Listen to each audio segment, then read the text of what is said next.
Sa interview Nandun ka namin, sir, sa interview namin kasi kay Senator Bato, sabi niya, ihilingin niya sa'yo, wag nyo siyang isuko pag andyan na yung ICC warrant. Did he say the same, sir, na wag nyo naman siyang isuko? Hindi. Ang hiniling niya ay panahon para ma-exhaust yung kanyang judicial remedies. Na tama at dapat lang naman para sa akin.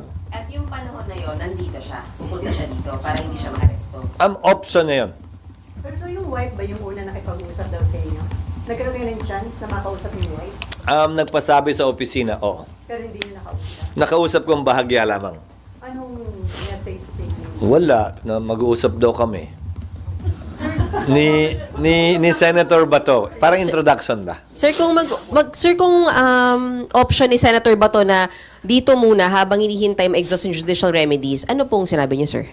Ano? Kung option ni Senator Bato na dito muna siya habang hindi na-exhaust lahat ng judicial remedies, pumayag po kayo, sir? Nagawa at nangyari na yan noon, ang sabi ko sa kanya, at kinuwento ko rin sa kanya, yung bibigay ko sa inyong karanasan ng Senado sa mga nagdaang panahon, sa mga ibang senador. So, pumayag kayo, sir? Oo, kasi nga nagawa na yan dati. Pero ba sir, hindi siya forever na pwede magkaroon dito in case may warrant of arrest? Hindi naman. Hanggat matapos yung judicial remedies niya, hanggang ma-resolbahan yun. Sir, wala siyang parang time limit. Again, I'll give you the precedents. Merong 1 araw, merong 5 araw, may 3 araw. Ang pinakamatagal ay 25 days. At wala namang time limit na inimpose ang sino mang Senate President ng mga panahong yon sa incumbent senators na humarap sa parehong sitwasyon. And nag-promise po ba siya, sir, na pag natapos niya yung judicial remedy, susuko po siya? Siguro on his oath as a senator, that's enough. Hindi niya kailangan mag-promise sa akin. But on his oath as a senator, I think we should expect that of him. So sir, sabi niya sir, susuko siya para makasama niya daw si dating Pangulong Duterte at si mga Alaga. Nasa sa kanya yan. Hindi para sa akin na timbangin yung kanyang mga sagot sa iba't ibang tanong na pinupukol sa kanya. And sir, factor pa kung marere-elect siya. Kasi kung hindi siya marere-elect, hanggang June 30 na lang siya. At hindi na siya pwede magtago dito after June 30. Ang layo mo na. Oo. Ang layo mo na. Oo. Huwag na muna. Marami pang mangyayari bago nun. Oo. But it's a purely hypothetical question which I don't want to engage in because that assumes as a fact something that is not yet a fact. And it's far from being a fact given the situation in the latest survey that is quite high. Sir, yun yung sinasabi So natin. that's a shaky assumption at best if you want me an hypothetical question. So no, not yet. So sir, di ba si Bato sinasabi niya mag-e-exhaust siya ng ang judicial remedies? Yun po yung inireklamo ng mga supporter ni Duterte. He wasn't given the chance to exhaust yung legal remedy kasi nailipad na siya nung nagkaroon ng decision. Thank you. Yes, but a TRO was not issued. So wala na silang dapat. Siguro magkakaroon ng crisis in a way kapag ka na-issue yung TRO, nandito pa at hindi sinunod. Pero walang so na-file yung petition, di ba? Hindi nag-issue ng TRO. Pangalawa, ibang sitwasyon din. Again, ito ay diskusyon na lamang. Ibang sitwasyon din kung may nakabinbin na kaso dito. Yung may kaso siyang hinaharap dito sa parehong paksa, parehong krimen di umano, tapos binunot mo mula dito at tinapon mo sa ibang bansa para dayuhan ang duminig ng kaso. Ibang sitwasyon yon. Dahil ayon mismo kay Pangulong Duterte, wala ni isang kasong nakabinbin dito sa Pilipinas laban sa kanya. Iisang korte lamang ang kumuha ng jurisdiction sa kanya para dito sa mga di umanong krimen na ginawa niya nung Pangulo siya. ICC lamang. There is no Philippine court that is actually hearing the same case. Nung panahon niya bilang Pangulo, maunawaan ko yun. Dahil may immunity from suit siya. Si Senator Bato, wala. Pero wala ding nakabingbing kaso laban sa kanya. Ano yan? Will it be positive or negative doon sa case sa ICC? Hindi, ang sinasabi ko lang, yung sinasabing pinagkanlulo, wala naman kasing kaso dito eh. So, sino naman at ano naman ang tatakbuhan ng mga biktima dito? Nandun lang naman yung kaso, wala dito. Marahil ibang sitwasyon kapag may naghain ng kaso rito, dinidinig yung kaso dito, tapos ibabato mo doon para doon na lang magdinig. Kaya nga, di ba yung kwento ko sa inyo ng governor ako, mabigat man sa loob, kailangan niyang harapin yung kaso eh. Eh, doon lang may kaso, wala dito eh. So, better pa pala kung nagkakaso na lang siya dito. Depende sa pananaw mo kasi mas malayo namang mas maganda ang piitan sa ibang bansa kaysa dito. Pero sir, anong indication nun? Bakit mas nagtitiwala yung mga victims na doon sa ICC Lumulog at hindi dito sa ating court? Hindi mo pwedeng sabihing may tiwala lamang sila doon at walang tiwala dito. Maraming factors yan. Mas maganda sila tanungin mo. Sila Senator Trillanes, sila Senator De Lima, yung pamilya ng biktima, kung bakit nga ba doon at hindi dito hanggang ngayon. Pero hindi mo rin masabi. Ngayong nandun si Pangulong Duterte, baka may mga maglakas loob na rin maghain ng kaso dito. Pero hindi para sa akin, nasabihin yan. And then, sir, di ba may panawagan kayo na sana huwag gamitin ng mga politiko, ng mga kandidato itong issue Na ito. ginagamit naman na. Kaya nga, Dahil ang parang paksa nila sa kanilang mga rally ay tila yun na. may iyak pa. Ulitin ko, alam ko na sa panahon ng politika nagkakahiwa-hiwalay tayo dahil 12 lamang naman ang pwedeng iboto na senador, isang mayor lamang, isang governor, isang congressman. Pero hindi rason yon para sa akin. Kaya ang panawagan ko na huwag ito gamitin sa politika dahil malalim na sugat ang pwedeng ilikha nito sa pagitan ng ating mga kababayan, sa pagitan ng Mindanao, ng Luzon, ng Visayas, na hindi makakabuti sa ating bansa. At bakit? Para lamang sa personal na interes sa politika para manalo sa halalan? Sana wag naman. Sana hindi naman. Siguro habang mainit, sige. Pero hindi naman hanggang sa dulo.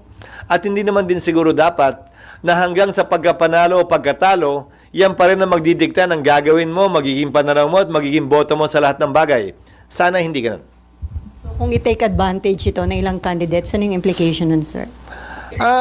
Nasa sa dulo, mga botante pa rin na magpapasya at magdedesisyon kung ano ang gagamitin nilang basehan sa pagpili sa ating mga susunod na magiging senador, mayor at iba pang halal na opisyal. Hindi para sa akin na diktahan yon. May maiinis, may maaasar na sobrang ingay na, may matutuwa, may magugustuhan sa dulo. Hayaan natin maging barometro ang susunod na halalan. Kaugnay sa kung sang-ayon ba sila o hindi sa ginawa o hindi ginawa ng mga kandidatong tumatakbo ngayon. Sir, yung timing, kasi may incoming nga election nga, tapos na-aresto si Duterte, ano yung worst scenario na pwedeng mangyari? Hindi ko alam kung anong pinapatukuyan mo.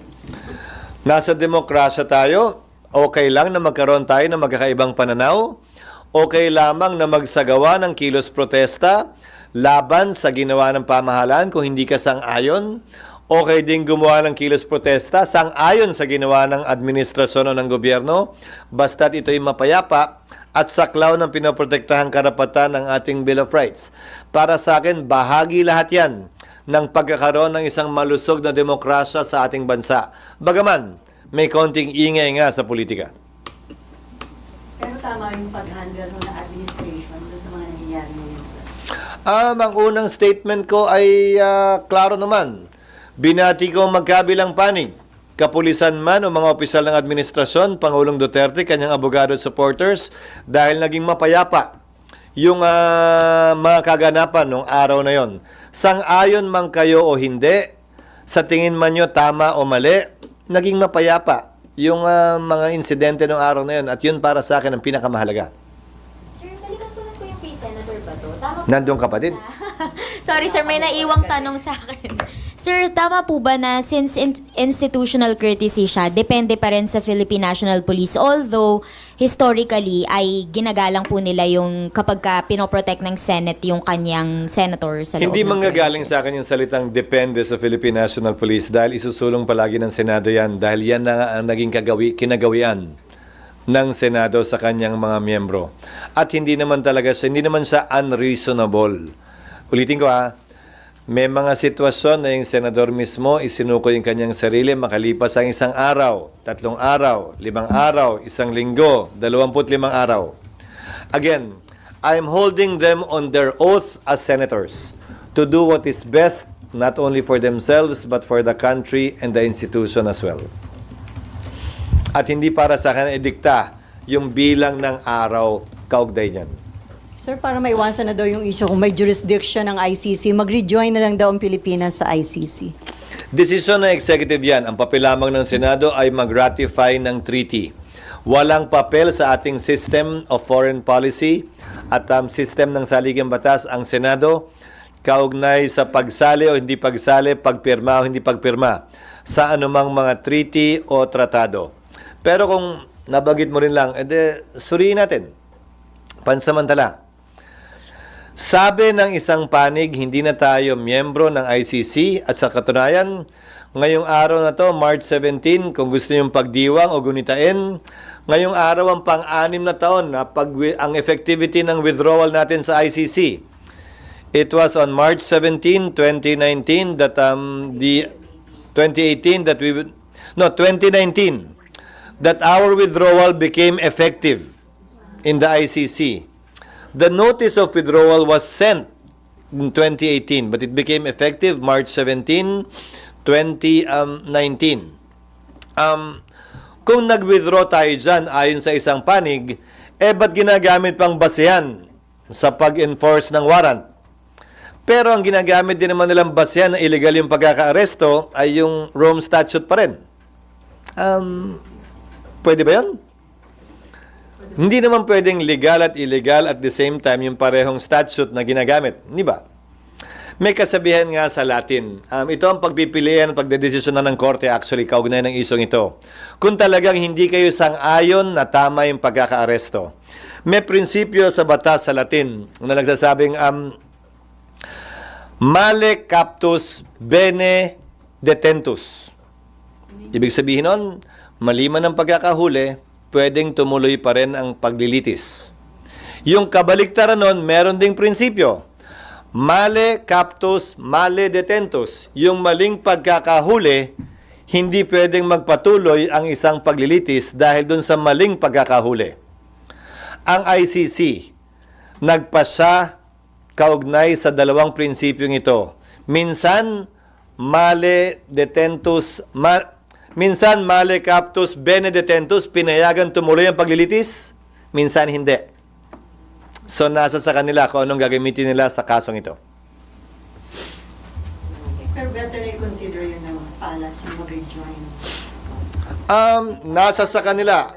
Ayokong i-preempt anumang magiging pasako kapag ginawa nila yan kaugnay sa boto ko sa pag-ratify. Again, under our Constitution, the President is the chief architect of foreign policy. That's why the Senate did not have a say with respect to the withdrawal of former President Duterte in the ICC. May nagkaso, di ba? Na sinabing, kung may papel ang Senado sa pag-ratify, dapat may papel din ang Senado pag nagwi-withdraw. Hindi pwedeng walang say ang Senado. Sabi ng Korte Suprema, walang say ang Senado. Dahil ang chief architect na ng foreign policy ay ang Pangulo. So ang pagbalik natin, ganun din ang magiging sagot ko. Ayon sa desisyon ng Korte, kaugnay ng pag-withdraw natin, desisyon din ng Pangulo ang pagbalik natin. Pero kapag nag-decide to rejoin the ICC, same process, i-ratify din ulit ng Kailangan ganun. order. Oo. Ganun muli. Magsisimula muli sa simula. Isusumiti sa amin, ira-ratify namin. And then, SB, hanggang sa ngayon ba walang word kung magpapatawag ang presidente ng special session para Nandun ka pa rin. makapag-impeachment trial na kayo? Mas Para Nandun ka makapag-impeachment trial na kasi sir, di ba? May mga Wala. concern. Yeah, okay. wala. Walang pasabi at hindi rin kami nagkakausap. So may concern ba kung halimbawa, yung na magpatawag ng special session, mag-impeachment trial na kayo habang may situation sa ICC ang dating Pangulo, hindi ba magkukos ito ng tension or mas malaking Wala ako na magkahiwalay na insidente yun. Wala akong nakikitang ugnayan ng dalawang yon at hindi rason na maantala ano man ang dapat gawin ng Senado kaugnay sa trabaho namin dito at kung ano mang nangyayari sa The Hague. I mean, sir, hindi ba magiging lalong divisive at baka magkaroon ng mas malalaking protest kung habang may ICC case, may impeachment trial? Wala sa batas na ipagpapaliban namin ang impeachment dahil may ICC. Wala sa batas na ipagpapaliban namin ang impeachment dahil may kilos protesta. Walang ganong basihan para magbago anumang ninanais o direksyon ng schedule na nais naming tahakin sa ngayon. Sir, yung as just to check, hindi naman nagbago yung timetable nyo sa impeachment. June 2 pa rin, July 30 pa din. Kung ano yung nilabas nyo dati, yun pa rin. Yun pa rin. At ang gaya ng sinabi ko, yun ay mungkahing schedule. Finurnish na namin ang magkabilang panig, ang House at ang ikalawang Pangulo at mga miyembro ng Senado. At itong lahat ng ito ay magiging pinal at mapagpapasahan pag nag-resume kami. Kung ito nga ang kakatigan ng mayoriya ng mga members ng Senado at ng impeachment court. Sir, after you gave them your letter about the proposed timetable, did any of your colleagues object or seek an earlier timetable or want an adjustment or wala. any feedback at Wala. all? Wala. Nihan-niho, wala. Hindi naman niha-niho, wala. Ang tanong mo kung may nag-object, may nagsabing ganito. Wala. Wala nagparating ng ganong uri ng pananaw. So there was no objection, but was there any positive feedback naman? Na formal, wala. Sumulat na rin ang Kamara. In-acknowledge nila yung sulat na pinadala namin. Hindi rin sila nag-object. Sir, dun sa mga nag-feedback sa Hindi inyo, rin sila nagbigay ng reservation. sir, dun sa mga colleagues nyo nag-feedback sa inyo, whether formal or informal, ano yung feedback? Sumasang-ayon sila. Pero informal yan, hindi formal. Sir, sa group chat ba yan? Hindi naman, hindi naman.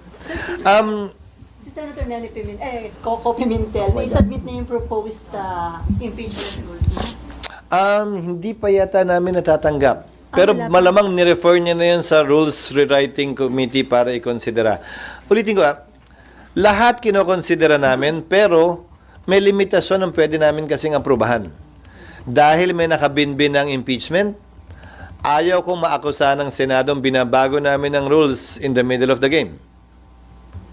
Diba? So, babaguhin namin yung rules pero baka mag-apply yun sa mga future impeachment. Hindi necessarily dito. Ang pag-a-applyin lang namin dito ay yung hindi makaka-apekto either side.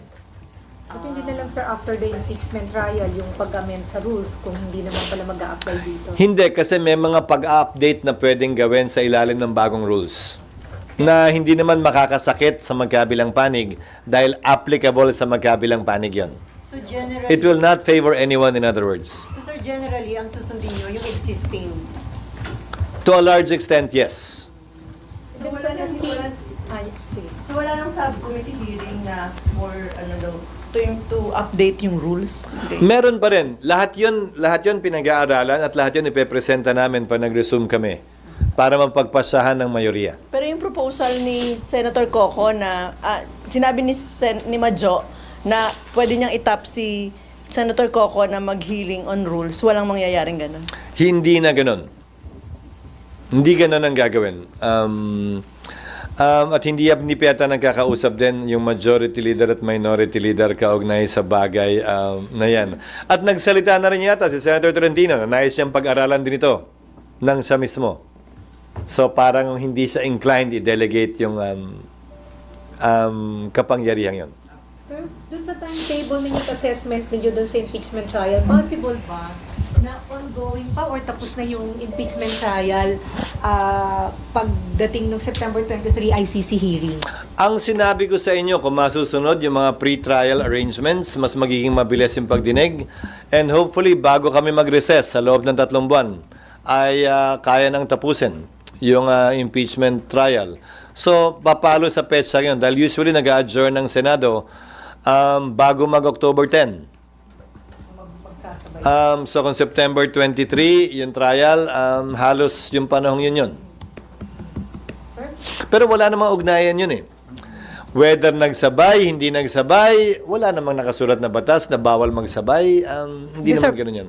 Lalo na, kung busy halimbawa si Vice President Duterte bilang isa sa mga abogado ng kanyang ama, hindi naman nga siya required mag-attend ng impeachment trial sa Senado, maliban na lang kung i-require siya ng impeachment court dahil kailangan siyang i-identify na sa tingin ko hindi naman siguro papasok sa isong ito dahil kilala naman siya ng lahat.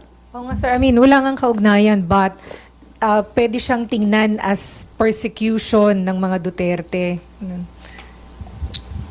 Hindi para sa akin na kontrolahin yung kanilang nadarama. Naunawaan ko yung kanilang nadarama bilang anak, bilang nagmamahal na kapatid o ama. Subalit wala naman sa batas din yon na kailangan isaalang-alang yon kaugnay sa mga pwede at hindi namin pwedeng gawin, sa dapat at di namin dapat gawin. Bagaman, naunawaan ko yung kanilang sitwasyon. Kaya anumang salita na dumalabas mula sa kanilang mga bibig ngayon, na may halong galit, may halong puot, naintindihan ko yun. Dahil bahagi yun, marahil ng pagmamahal ng isang anak sa kanilang ama at pagmamahal din ng isang ama sa kanilang anak. Senator? Yes, ma'am. I'll be asking po sana kasi parte ng executive po lumalabas si Vice President. Ibig sabihin po, sumisweldo siya, as far as we know, bilang Vice Presidente natin. Is there any legal restriction on a sitting President participating in the legal defense of a private citizen? And could opponent file a legal challenge questioning her role in the defense team? Kasi po sumisweldo siya bilang public servant. Elected po siya as Vice President. How will this affect everything? Sa pagkakaalam ko po, ang pinagbabawal na mag-appear in any court or tribunal in the Philippines is a member of Congress. I cannot appear in any court or tribunal in the Philippines unless it is a case involving me. Bakit? Ayaw kasing magamit yung kanyang pwesto, yung kanyang posisyon na may impluwensyahan yung korte at husgado dito. Walang ganon sa ICC. So, pwede siya mag-appear. Kung ang tanong mo, sumasweldo siya, hindi siya nagtatrabaho. Siya ay elected official. Siya ay impeachable officer. Hindi yan kasama sa isa sa mga impeachable offenses na di umano ginawa niya.